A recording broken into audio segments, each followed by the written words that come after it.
Bonjour à chacune et bonjour à chacun, bienvenue sur la chaîne YouTube de l'Église évangélique du Tréport. J'aimerais vous parler aujourd'hui du Cantique des Cantiques. Il s'agit en réalité d'une pièce de théâtre et l'ouverture de cette pièce se fait sur la description d'une relation amoureuse, une relation qui est naissante et qui a un côté, on va dire, passionnel, avec un langage évangélique, on dirait un peu charnel. C'est-à-dire qu'il y a des baisers, il y a de la beauté, il y a de la séduction, mais l'amour y est encore naissant et donc un peu égoïste. On ne fait pas beaucoup d'efforts. Et la jeune femme, qui est aimée d'un jeune et tendre berger, va passer à côté d'une rencontre. Un jour que le berger vient vers elle, elle est chez elle, mais voilà que la porte de sa maison, la fenêtre de sa maison sont fermées. Le berger, il est là, il souhaite la rencontrer, il souhaite la courtiser, lui dire tout son amour. La pluie vient, et puis à un moment, à force de frapper à la porte, de frapper à la fenêtre, il finit par se lasser, par faire demi-tour. La pluie l'a entièrement mouillé et il est un peu triste d'avoir raté la rencontre. La jeune femme, elle, est à l'aise dans son lit et elle se dit très certainement que bien il y aura une autre rencontre. Elle n'a pas fait l'effort de se lever. Elle n'a pas fait l'effort d'aller rendre l'amour à celui qui lui donne de l'amour. Et là, une grande mésaventure va arriver. Alors qu'enfin, elle se sent prête à aller rencontrer son tendre amoureux, elle réalise qu'il s'est passé quelque chose. Elle le cherche, elle ne le trouve pas.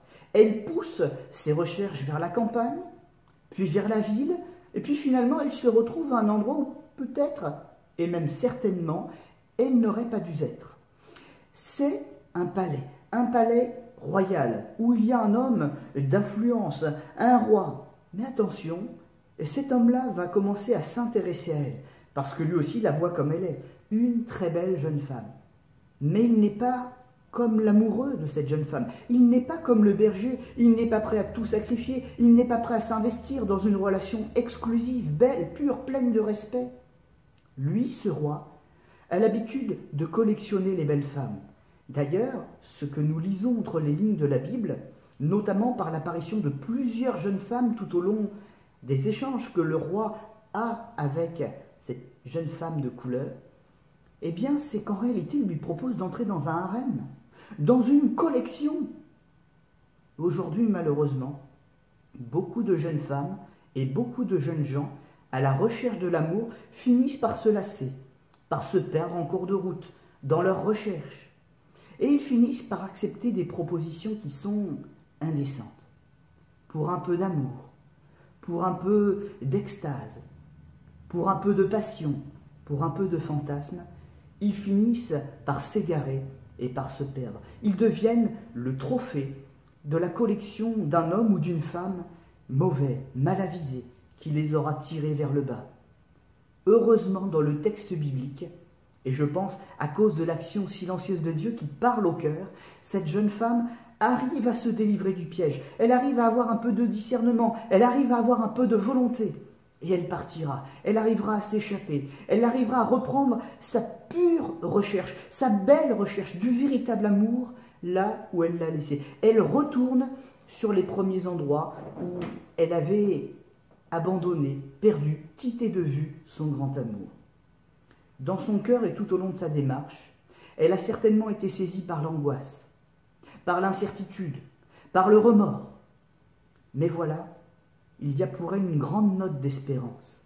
C'est que le véritable amour, il est aussi protégé par Dieu lui-même. Et ce grand amour, elle en entend encore parler, dans un écho du lointain. Elle le sait, il est là, il n'est pas très loin, même dans son cœur, et peut-être le soir à la tombée de la nuit, elle le discerne encore, courant sur les collines, se donnant beaucoup de mal pour revenir à sa rencontre, parce qu'une chose s'est produite. Le roi méchant, plein de puissance, a entendu parler du berger, et lui aussi commence à le chercher, pour lui donner la mort.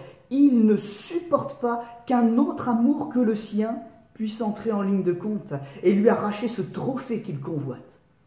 Le bien-aimé est là, et je tiens à vous le dire, la bien-aimée peut-être aussi. Et là, je tiens à vous le dire aussi, patientez.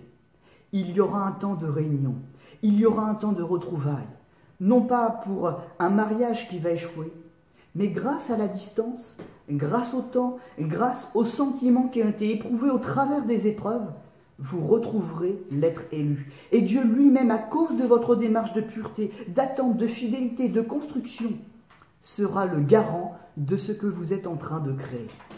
Que Dieu vous bénisse, qu'il vous garde et qu'il fasse réussir votre démarche. Si en chemin vous vous êtes égaré, criez à Dieu.